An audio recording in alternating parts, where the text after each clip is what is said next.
Wijaya! Kamu!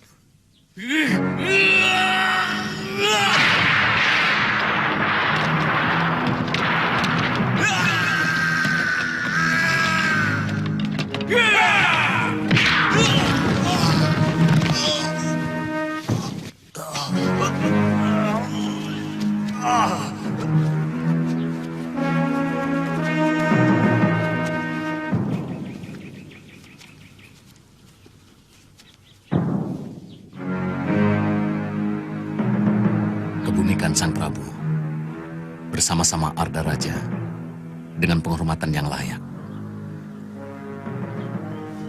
Baik, Gusti.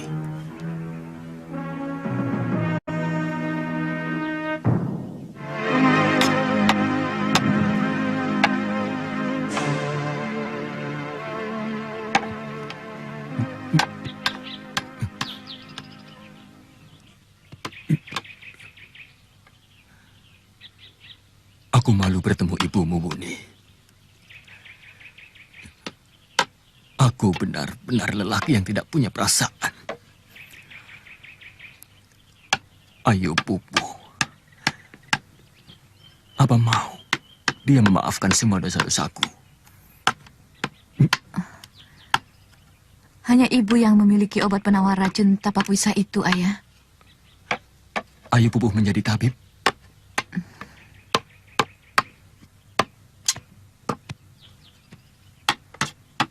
Ya, ceritanya sangat panjang, Ayah.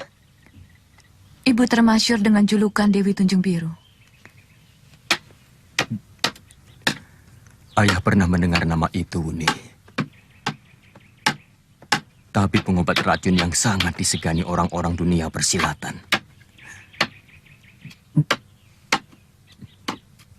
Orang memanggilnya Dewi Tunjung Biru karena beliaulah yang mewarisi kembang Tunjung Biru yang sudah sangat langka.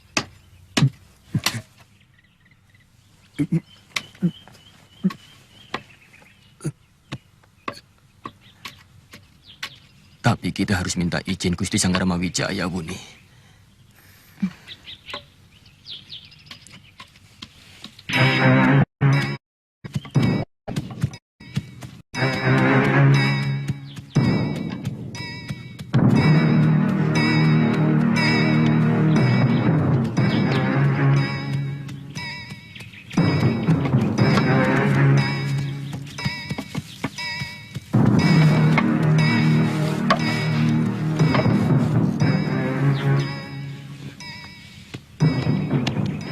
Bagaimana keadaannya, Kamandanu?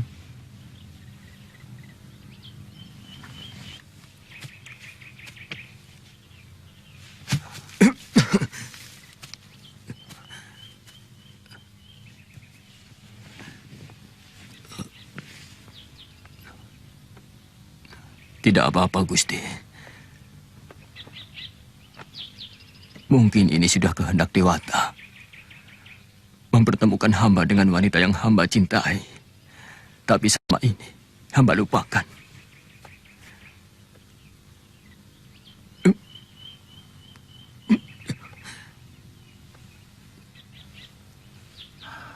Ibu Sakauni yang pernah Kakang ceritakan.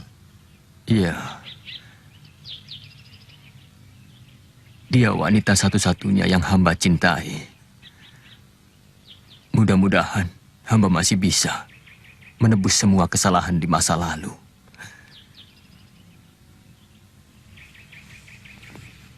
Mungkin ini pemberian Dewata atas dharma Kakang selama ini.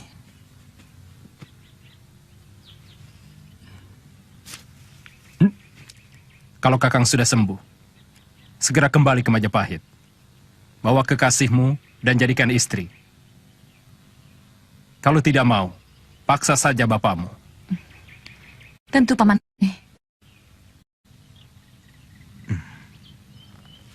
Hamba mohon pamit, Gusti.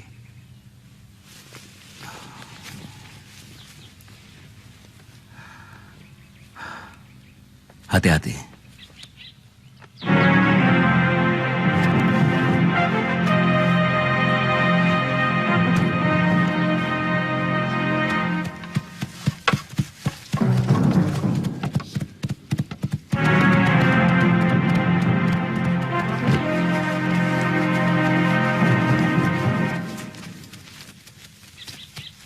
Sepertinya kita masih harus tinggal di tempat ini beberapa hari lagi, Panglima.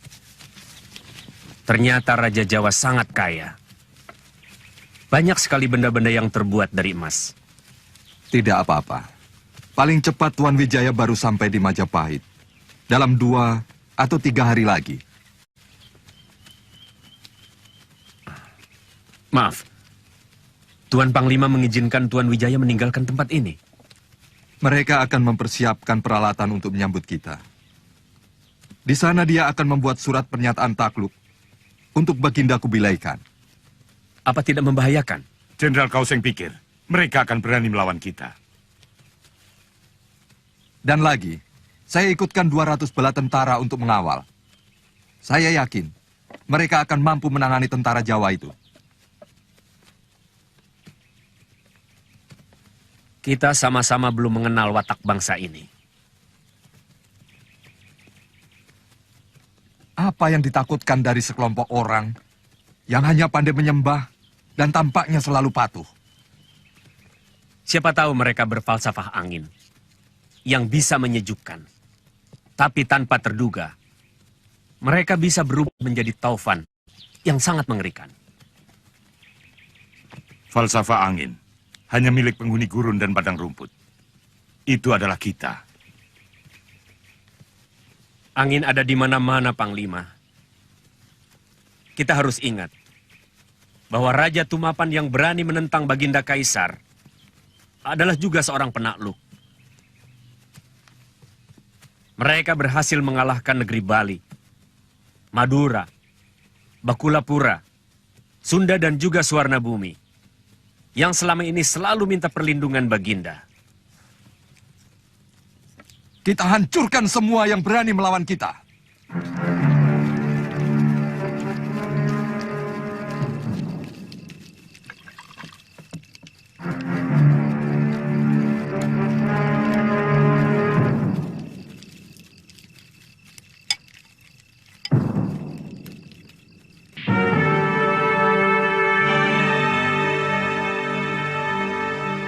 Kalau saja pasukan Kebu Anabrang sudah kembali, kekuatan kita akan mampu menghadapi musuh manapun. Tentu saja kita tidak langsung berperang secara terbuka, Gusti. Jelasnya,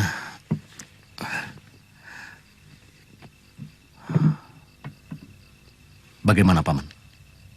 Bertahap. Kita dulu pasukan yang mengawal kita. Apakah terhormat membokong mereka seperti Aswatama membokong keluarga Pandawa ketika mereka beristirahat? Tapi Gusti, bagaimanapun juga, sikap mereka kepada kita tetap bermusuhan. Mereka masih mencurigai kita. Buktinya, sejak penyerang sampai sekarang ini, mereka masih tetap mengawasi kita dengan menyertakan pasukan mereka yang sangat pilihan dengan dalih untuk melindungi kita. Betul, Gusti. Kalau kita lihat betapa cermatnya perwira Yungfo mengamati kekuatan kita. Tapi kita tidak akan mengadakan perang secara terbuka. Harus ada sebab. Yaitu sebab yang kita rekayasa. Sebaiknya, kita menempatkan diri pada pihak yang diserang. Sehingga secara akal sehat, kita punya alasan yang kuat bahwa kita sedang mempertahankan diri. Pasukan Ikemisi dan Jenderal Sipi pasti akan menyerang kita habis-habisan. Kita susun rencana khusus sesudah kita tiba di Majapahit.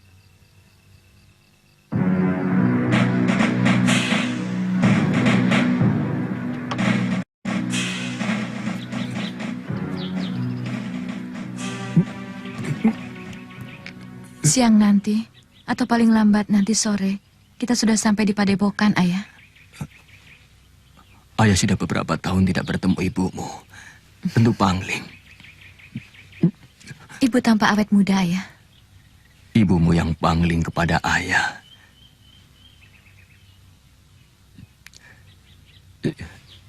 Sekarang ayah pasti sudah tampak loyo. Ayah juga belum tampak tua. Kita sudah siap berangkat, Kakang Kamandanu.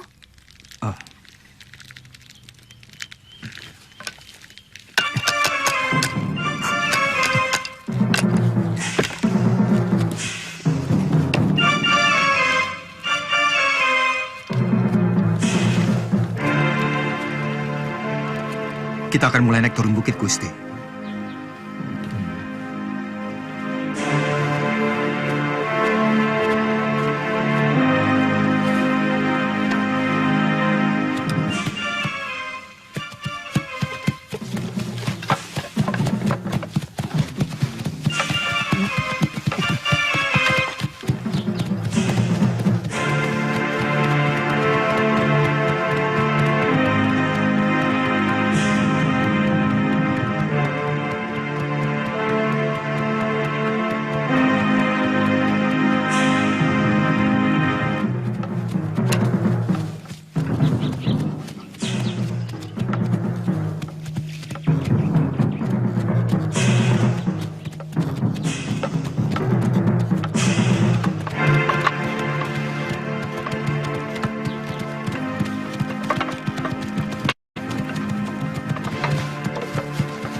Kuning,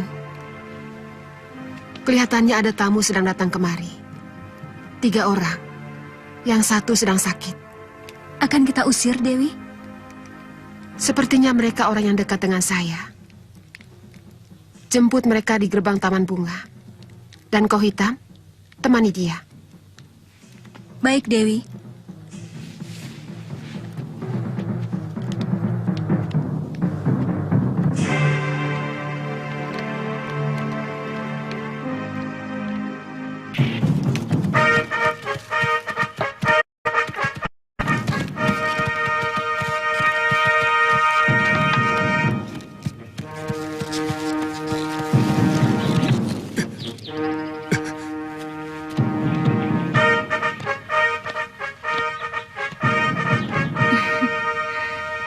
Ibu di dalam sanggar, Tunjung Kuning? Benar, Dewi. Guru yang menyuruh kami berdua menyambut Dewi dan Arya.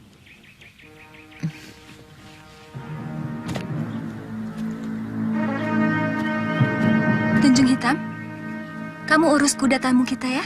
Baik.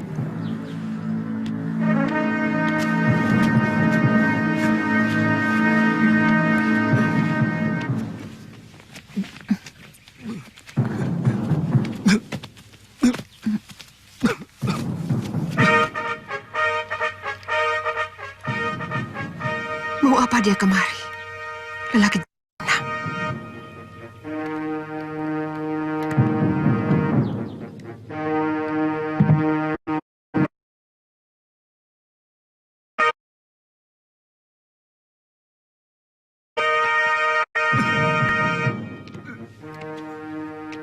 Ternyata yang datang Nini Sakawuni dan Arya Kamandanu. Satunya, saya tidak kenal.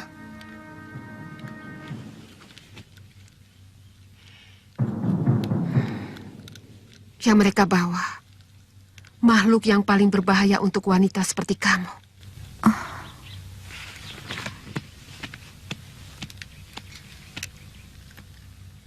Bu, saya mohon pertolongan ibu lagi. Dia juga terkena pukulan tapak wisa Dewi Sambi, Bu. Bu, dia orang yang pernah sangat ibu cintai. Singkirkan dia dari ruangan suci ini, Sakawuni. Ibu tempat ini diinjak lelaki durjana. Bu, dia ayah. Dia lelaki yang telah membuat ibu menderita belasan tahun. Dia lelaki yang dengan tega menyemaikan borok yang sangat menyakitkan di hati ibu. Bu, kau tidak merasakan apa yang pernah ibu derita. Jadi, jangan lemahkan hati ibumu dengan permohonanmu, Wuni. Bu, dia ayah saya. Orang yang harus saya hormati sesudah ibu. Dan ingat, seorang tabib harus memberi pertolongan, meskipun dia seorang musuh. Apalagi dia ayah saya sendiri, Bu.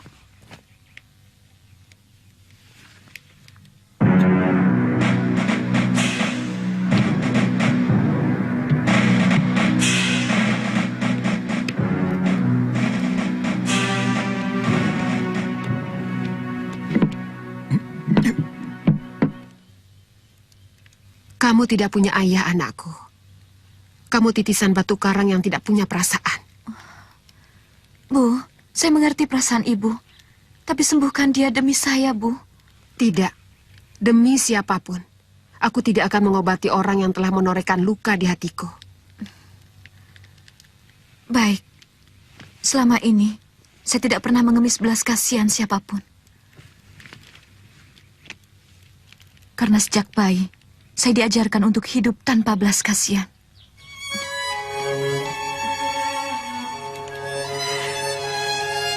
Kamu menyalahkan aku, Sakawuni. Apa bisa dibenarkan? Seorang ibu meninggalkan bayinya begitu saja. Meskipun dia tahu, seorang kakek tidak mungkin bisa menyusui cucunya.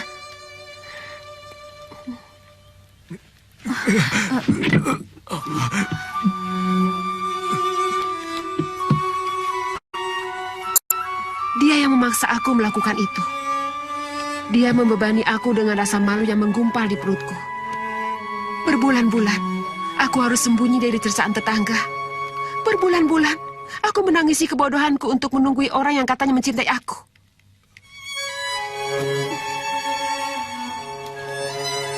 Maafkan aku. Aku memang salah, Pupu. Tidak usah membenarkan kesalahan sendiri dengan kesalahan orang lain, Bu. Apakah salah seorang yang disakiti kemudian menyimpan dendam? Apa bisa dibenarkan? Dendam kepada orang lain harus ditimpakan kepada bayi yang tidak berdosa? Kenapa kau bela dia, Wuni? Dia menitiskan saya ke dunia. Dia ayah saya, Bu. Ayah? Pupu, kamu boleh menuduh aku apa saja.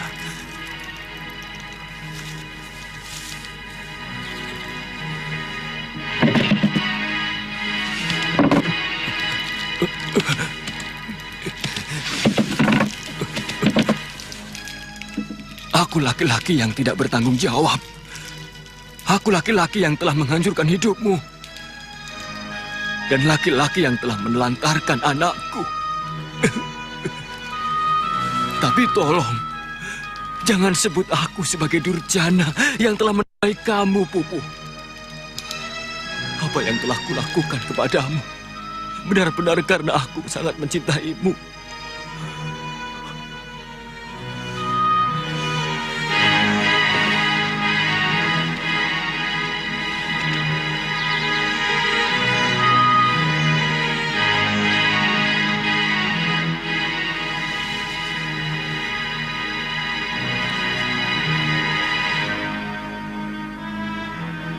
Gombal, kenapa kamu selalu berusaha menghindar waktu aku menyusul ke Singosari?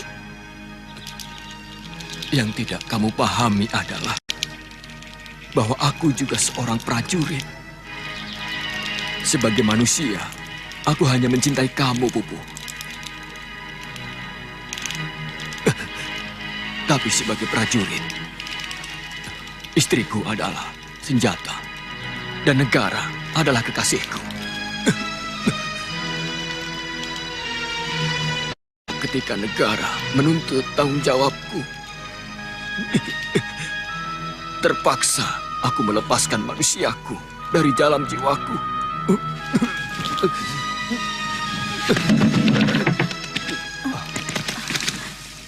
Ayahmu pingsan lagi.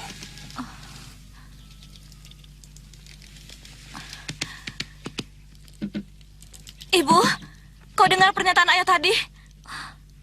Pernyataan yang paling jujur dari seorang kesatria. Kalau ibu benar-benar seorang manusia, ibu pasti bisa memaafkan ayah. Ibu. Baik. Ibu yang mengajarkan saya supaya tidak mengakui banyak kapuk sebagai ayah saya. Maka, saya pun bisa tidak mengakui Ayu Pupu sebagai ibu saya. Wuni, keadaannya makin gawat. Kemarilah. Ayah. Kita salurkan tenaga dalam kita. Ayo.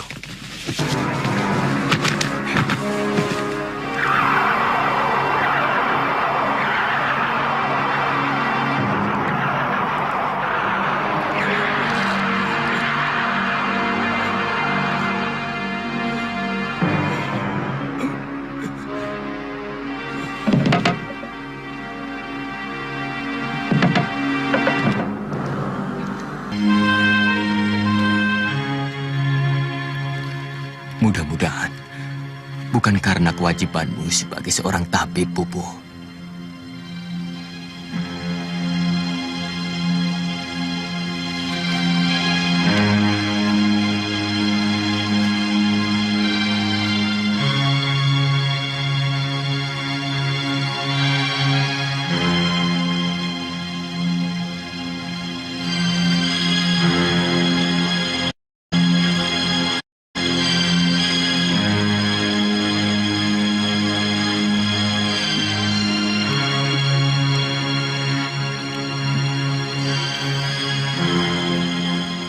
Maukah kamu memaafkan semua kesalahanku, Pupu?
Aku bangga anak kita telah tumbuh menjadi kesatria yang berani dan memiliki ilmu kanuragan yang pilih tanding.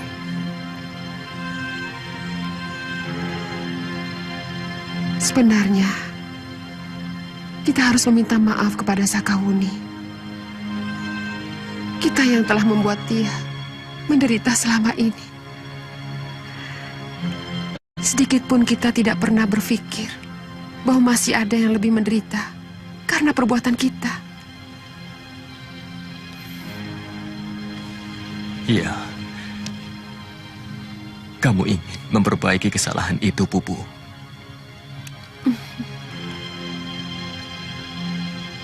Dia pasti akan berbahagia kalau kita menyatu menjadi satu keluarga. Maukah kamu menjadi istriku, Pupu?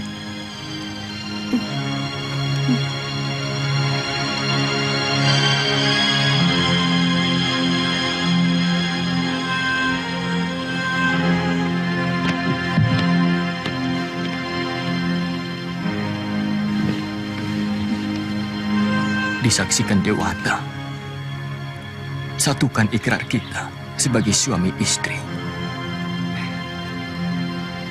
Aku tahu umurku tidak akan lama lagi, Pupu. Aku ingin perpisahan menjadi perpisahan yang jernih, tanpa secuil pun dendam.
Kita sudah sampai di Duku Majapahit.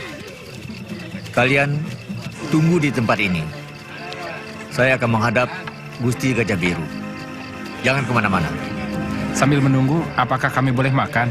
Boleh.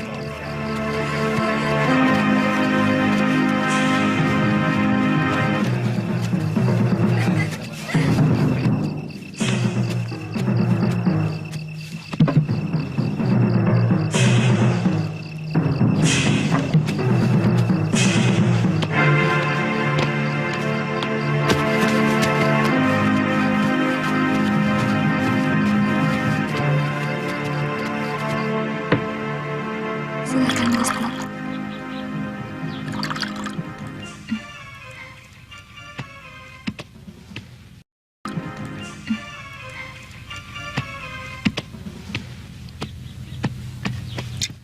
Ternyata negeri Jawa tidak sehebat yang saya dengar. Hanya dalam waktu setengah hari bisa dihancurkan. Mungkin Kediri sedang bernasib buruk. Padahal mereka membutuhkan waktu 6 minggu untuk bisa merebut Singasari atau Tumapel.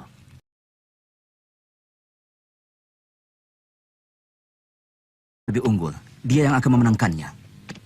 Nasib menolong orang hanya sekali, tapi siasat akan menolong kita beribu-ribu kali.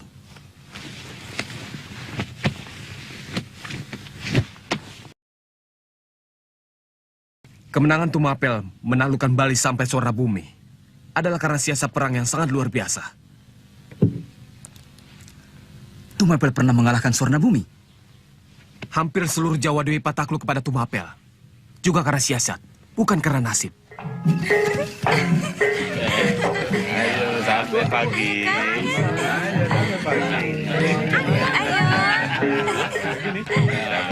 Bagaimana kan?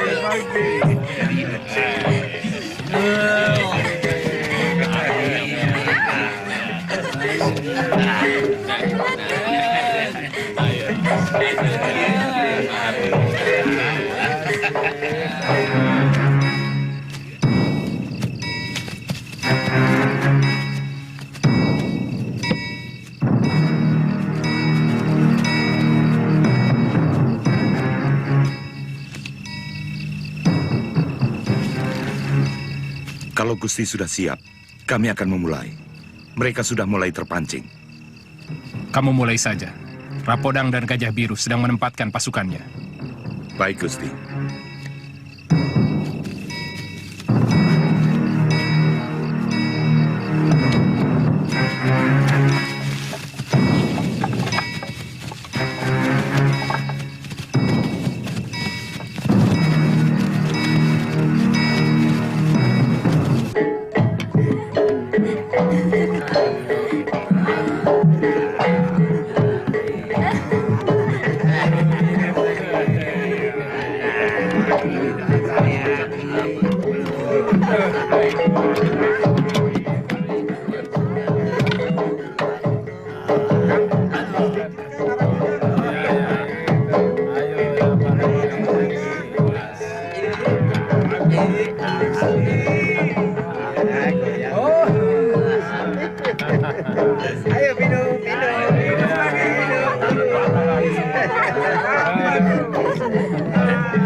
Kurang ajar.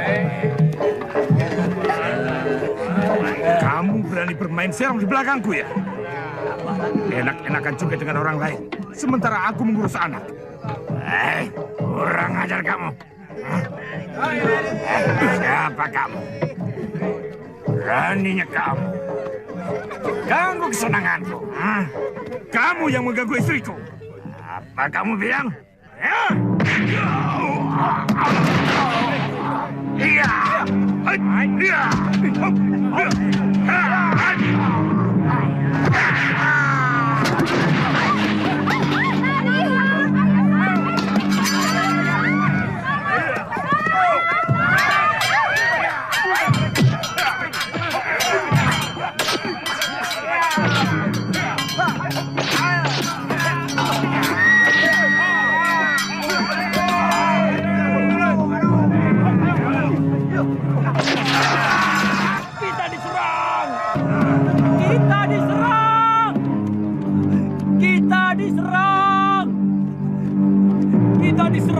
Siapa yang menyerang? Orang Tumapan. Tumapan? Pengkhianat.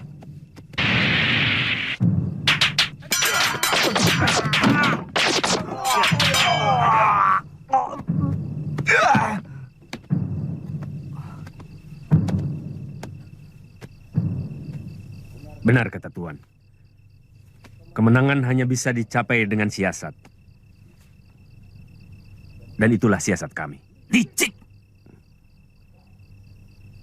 Licik dan cerdik berbeda hanya karena tempat. Menurut Tuan ini licik. Kurang ajar. Tapi bagi kami ini kecerdikan.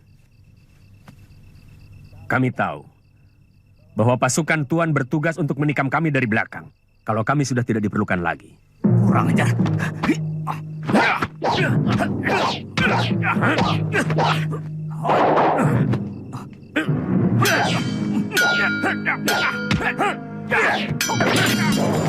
Gusti, mereka tidak akan menduga kalau kita ini berani menyerang mereka.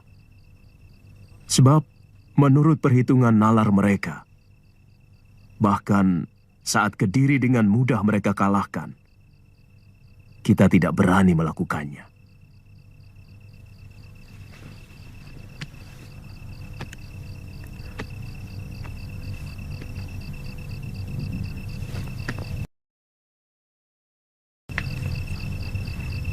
Pasukan kita cukup kalau dibagi dua. Untuk menyerang Canggu, kita tidak perlu mengerahkan pasukan sepenuhnya, Gusti. Cukup dengan 100. Dan mereka akan mengatur rakyat biasa. Dengan sukarela mereka akan membantu kita. Kita akan memakai panah api dan bandulan api. Kita serang kapal-kapal mereka.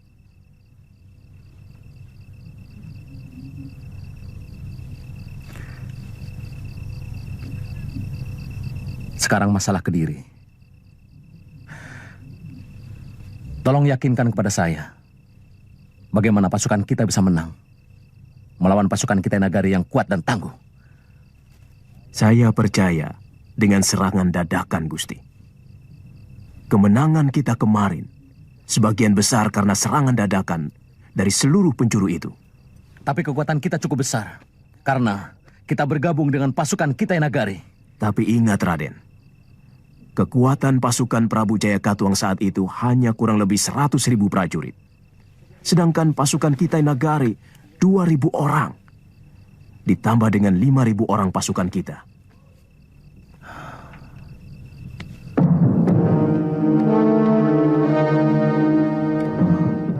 Ada apa? Raden Lembusara, Empu Nambi, dan para priagung mau menghadap.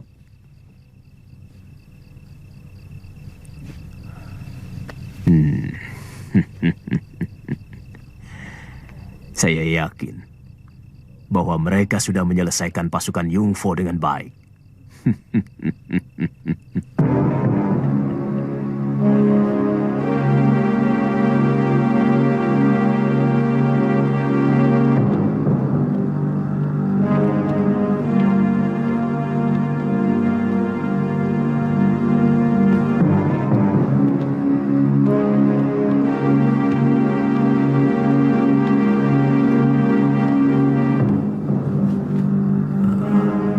Bagaimana, Adisora? Semua berhasil diselesaikan, Gusti. Kami sedang membuat kuburan untuk 200 orang kita Nagari itu.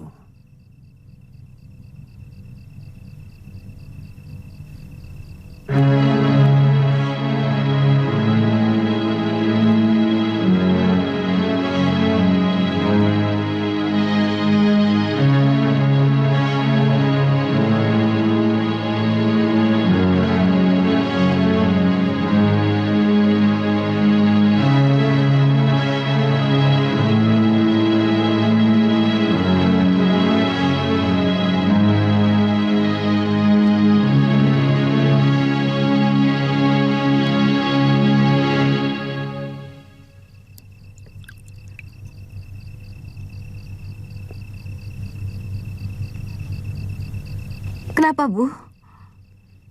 Air dalam bokor ini menjadi coklat. Kenapa? Kembang tunjung biru ini tidak lagi mampu menjedot racun itu. Biasanya air menjadi kehijau-hijauan. Bu.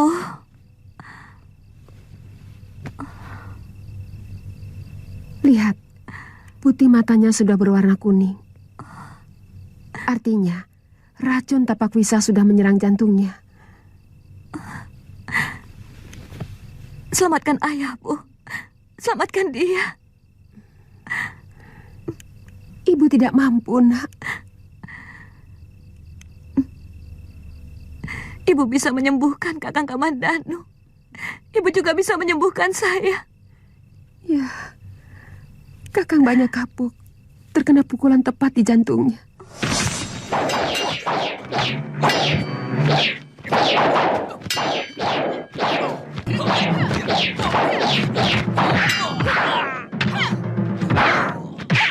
Tapi dia benar-benar luar biasa. Mampu bertahan sampai beberapa hari.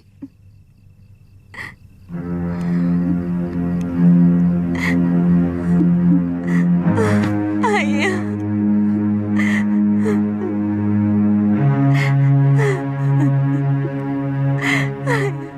Ayah.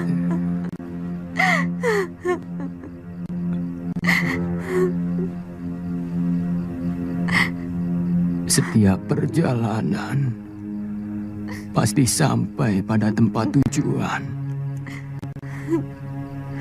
Siapapun akan berhenti di tempat tujuan sebelum melangkah kembali ke tempat yang lain. Ayah.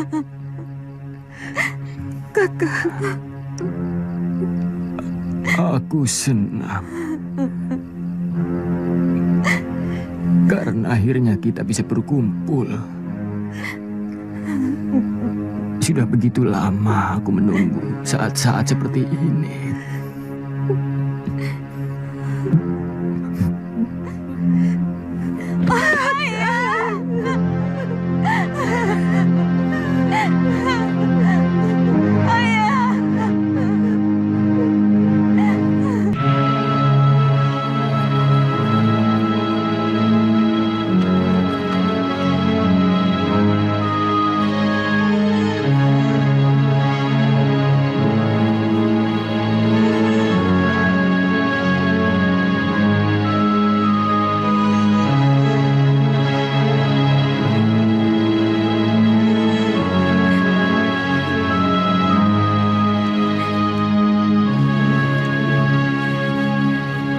Saya akan meneruskan pengabdian ayah pada Gusti Sanggramawijaya. Saya akan terus mengabdi pada negeri Majapahit.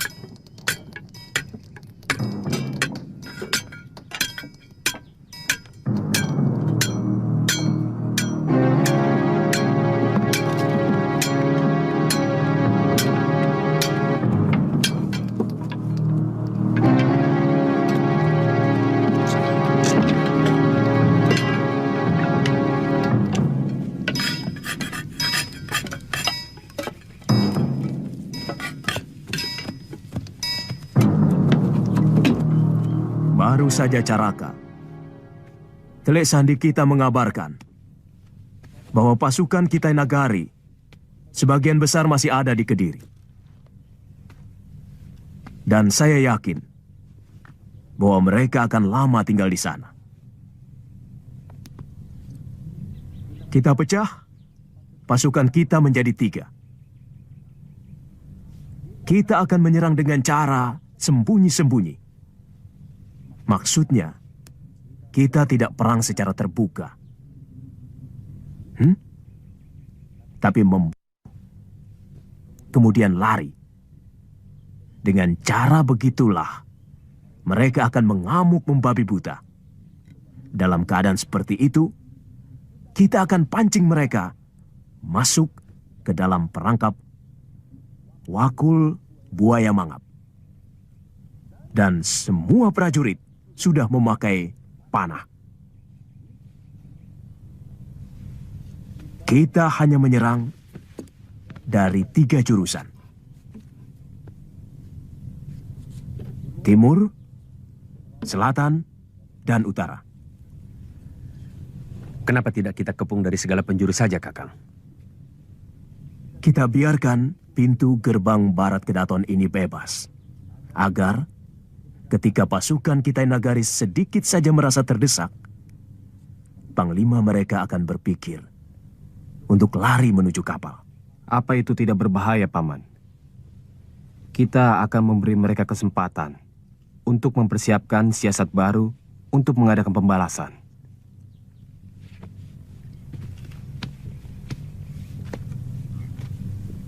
Mereka pasti menuju Canggu, di mana sebagian kecil kapal mereka dilabuhkan. Tapi sebelum mereka sampai di sana, kapal itu sudah kita bakar. Itu tugas Gajah Biru. Untuk memimpin seluruh pemuda sukarela dengan panah api dan pelontar bola api untuk menangani Canggu. Luar biasa. Benar-benar sangat luar biasa. Kita pasti menang. kita pasti menang. Sebaiknya jangan terlalu yakin diri, Halayuda. Kita ini bukan sedang membangkitkan semangat prajurit. Ini pertemuan pimpinan, di mana kita harus memikirkan 5 atau 10 langkah ke depan. Apa yang akan kita lakukan? Kalau misalnya pasukan Tartar itu tetap bergerak menyerang kita, langkah apa yang harus kita tempuh? Itu jauh lebih baik daripada sekedar menghibur diri. Apa yang dikatakan Nabi benar. Rencana yang baik memiliki 5 sampai 10 langkah kemungkinan. Menurut perhitungan saya, mereka pasti akan berpikir meninggalkan Jawa. Begitu kita hancurkan mereka di Kediri dan di Canggu. Maaf, Gusti. Apa mungkin mereka rela dipermalukan? Siapapun tidak akan mau, Nabi. Tapi mereka pasti memiliki perhitungan untung dan rugi. Saat ini, mereka sudah membawa banyak sekali harta kekayaan ke Daton Kediri. Juga tawanan yang akan mereka jadikan budak. Di samping itu, mereka sudah merasa mengalahkan sebuah negeri yang pernah menaklukkan Singasari, yang pernah menghina kebesaran Sri Kubilai Khan. Jadi, untuk apa mengorbankan pasukan lebih banyak lagi untuk menyerang Majapahit? Ya, itu kemungkinan yang paling menonjol. Tapi kalau mereka kembali menyerang, mereka benar-benar harus membayar lebih mahal lagi, Raden. Kita akan terus melakukan serangan dan lari. Kita akan bersarang di hutan-hutan. Dan kita akan melarang siapapun yang menjual makanan. Dimanapun markas mereka berada. Mereka akan kekurangan makanan dan putus asa.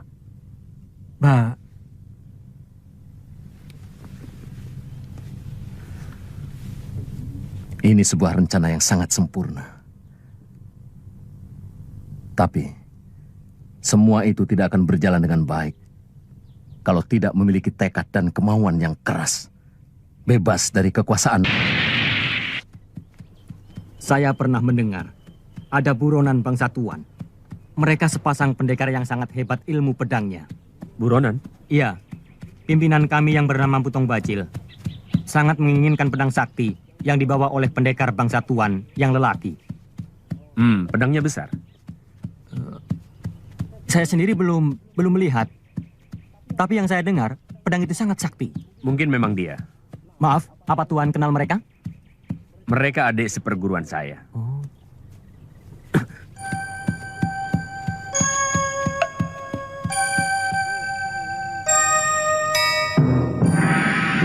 Sang Hyang Penguasa Jagat Raya, lindungilah langkah-langkah kami untuk mengembalikan kembali kejayaan Singasari kepada kami.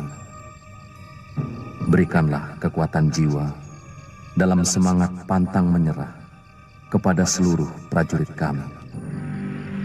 Kuatkanlah tangan-tangan kami untuk melawan keperkasaan yang ingin menghancurkan harga diri bangsa kami.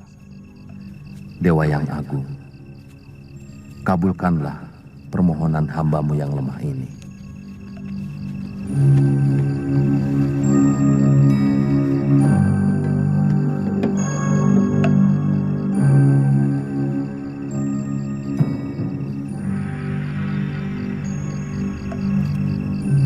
Dinda semua belum tidur. Belum, Kanda. Kami tahu keresahan Kanda. Besok Kanda akan memulai lagi perjuangan suci.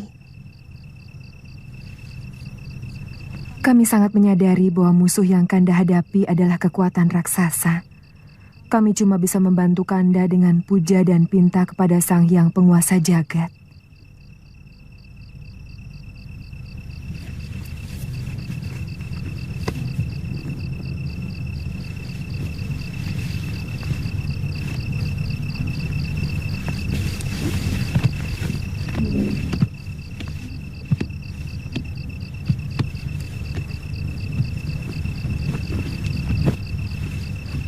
Kanda bahagia memiliki istri-istri yang sangat terpuji. Sehebat apapun sebuah negara, tidak akan memiliki kekuatan kalau kaum wanitanya tidak mampu memberi semangat kepada para suaminya. Apalagi kalau istri-istrinya mementingkan diri sendiri.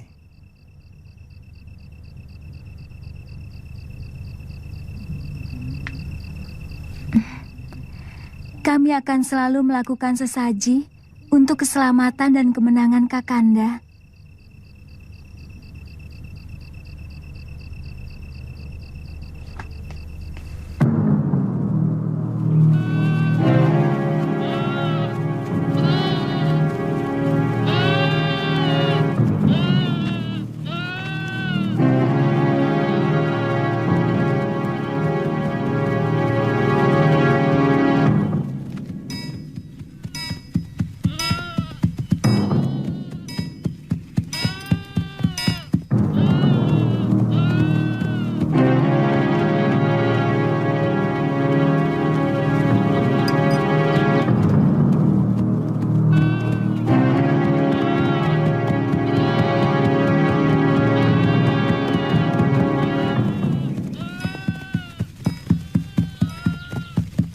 Maaf Kisanak. Kalian mau kemana? Kami mau ke Majapahit, Den. Kabarnya, Gusti Sanggarmiwijaya mau perang melawan pasukan dari Kitai Nagari. Lalu kalian mau apa? Kami ingin membantu. Sebab, kata kilurah kami, kalau kami mau membantu, maka nanti kami boleh menjadi penduduk dukuh Majapahit. Oh, maaf. Kalau boleh tahu, Raden ini siapa? Apa mau ikut berperang juga? Kami warga Majapahit.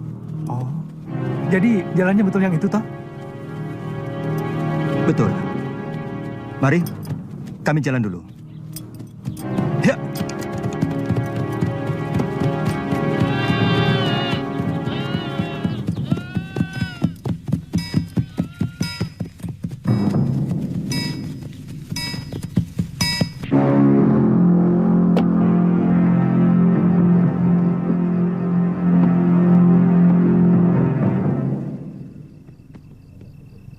Jadi sampai 3 bulan ini, kita masih aman dari kemungkinan adanya badai Jurumudi. Benar, Panglima. Kalau kita menempuh jalur kita berangkat, lautan akan bersahabat. Kecuali di dekat Hainan. Ombak agak sedikit besar. Tapi tidak terlalu membahayakan. Berapa lama lagi kita berada di negeri ini, Panglima? Terus terang, saya masih memikirkan sikap Tuan Wijaya. Jangan terlalu banyak berpikir, Sibi. Yungfo pasti segera mengirim utusan kemari. Kalau ada sesuatu yang mencurigakan. Tapi sudah lebih dari 15 hari. Mereka belum ada beritanya. Mungkin mereka akan menyuguhi kita dengan putri-putri istananya. Saya dengar kebiasaan negeri di Jawa suka memberikan hadiah putri kalau kita berjasa kepada mereka. Kita tunggu 2 hari lagi. Kalau masih belum juga ada berita, kita kirim utusan ke sana. Bagaimana dengan usahamu mencari kedua adik seperguruanmu? Dari salah seorang tawanan, saya mendengar bahwa adik Lau dan Meisin memang berada di negeri ini. Tapi mereka menjadi buronan tentara Kediri. Kenapa? Apa mereka terlibat dalam kejahatan? Jenderal masih ingat, tawanan Mengci, pembuat pedang dari Jawa itu. Ya, tapi dia sudah tewas di perguruan Maboyi.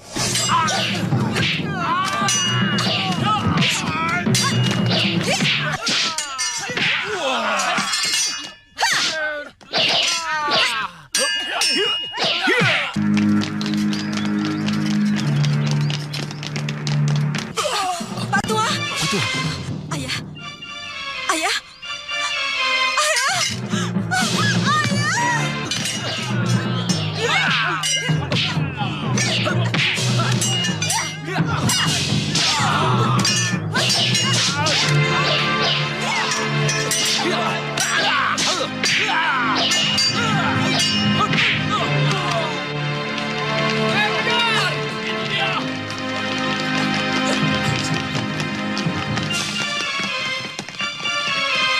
akibat fitnah dari Mengci, yang sebenarnya hanya menginginkan pedang buatan orang Jawa itu. Guru Maboyi tewas. Kemudian adik Lo dan Meisin buron. Saya menduga mereka pasti kemari. Meisin pernah menceritakan ingin melihat negeri dari pembuat pedang itu. Lalu kenapa mereka menjadi buronan tentara? Ada pimpinan tentara yang menginginkan pedang itu. Ya. Saya pernah melihat pedang yang mirip dengan buatan tawanan Jawa itu. Ada seorang pendekar muda Majapahit yang mampu menghancurkan gerbang benteng dengan pedang seperti itu.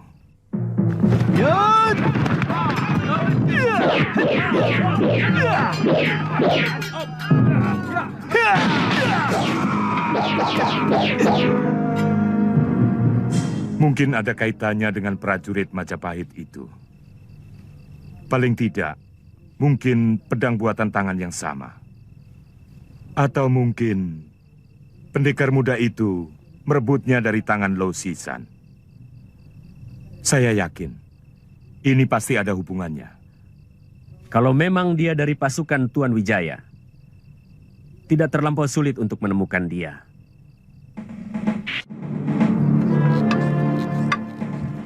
Kamu menggantikan tugas banyak kapu, Kamandanu. Tapi yang harus kalian perhatikan, kita tidak melakukan perang terbuka. Saya mengerti, Gusti. Saya dan Kakang Kamandanu bisa menyusup ke dalam pertahanan mereka. Kemudian kabur. Yang penting bukan perang terbuka. Ayahanda Wiraraja menginginkan korban dari pihak kita sekecil mungkin. Padahal jumlah pasukan kita jauh lebih banyak. Betul. Tapi sebagian besar ditempatkan di garis belakang. Mereka akan menjadi wakul buaya mangap ketika pasukan Tartar mengejar penyerang-penyerang kita. Mungkin serangan pertama akan bisa memancing mereka keluar, Gusti. Tetapi untuk yang berikutnya, saya kurang yakin akan berhasil, Gusti. Mereka pasti tidak mau membuat kesalahan untuk kedua kalinya. Tepat. Kita akan terus mengganggu mereka dengan pasukan gerak cepat yang menggunakan panah. Kita akan menyerang mereka dari 3 penjuru secara serentak. Kemudian lari. Dengan serangan bertubi-tubi, saya yakin mereka akan bingung. Ya, mungkin mereka bisa putus asa. Saat itu kita akan menyerang dengan seluruh pasukan, diiringi tabuhan, yang membuat mereka semakin kacau. Kemungkinan mereka akan nekat, atau mereka akan lari ke kapal. Kita mengharapkan kemungkinan kedua. Itu sebabnya gerbang barat tidak kita serang. Kita berikan pilihan kepada mereka untuk melarikan diri. Kenapa? Bukankah kita bisa habisi mereka? Kita hujani kapal mereka dengan panah api. Kita Inagari akan mengerahkan seluruh kekuatan untuk menghancurkan Majapahit. Kalau pasukan yang ada di sini dihabisi semuanya. Mereka memang sengaja kita biarkan pergi dengan membawa seluruh harta jarahan dan tawanan. Sehingga di hadapan Sri Kubilaikan, mereka bisa tetap mengaku sebagai pemenang. Siasat yang sangat luar biasa. Dengan begitu mereka tidak datang lagi mengganggu negeri Majapahit yang baru berdiri ini. Maka kita akan bisa membangun pertanian, perniagaan, juga kekuatan.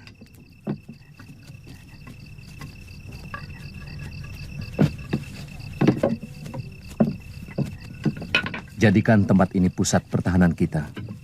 Kita hanya berperang malam hari. Seluruh pasukan penyerang harus selalu sudah kembali ke tempat ini sebelum fajar. Kalau serangan malam pertama gagal. Tapi mudah-mudahan kita bisa menyelesaikan mereka dalam 1 malam saja. Rencana ini supaya dijelaskan kepada seluruh pasukan yang ada. Baik, Gusti.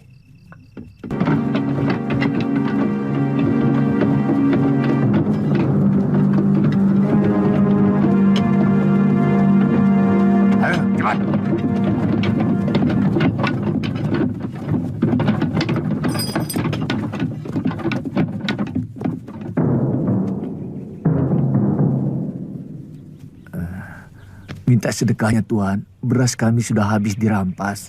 Sudah 2 hari kami tidak makan.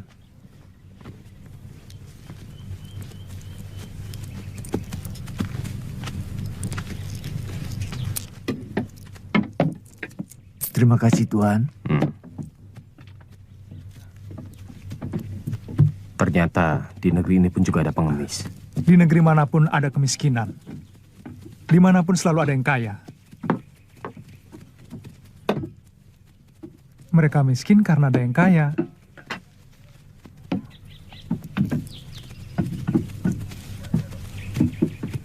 Kalau sampai nanti malam, Yungfo belum mengirim berita, besok pagi kita langsung ke Canggu. Saya cemas terjadi apa-apa dengan mereka. Jenderal Kosing pasti akan menyalahkan kecerobohan kita. Mudah-mudahan apa yang Jenderal takutkan tidak pernah terjadi.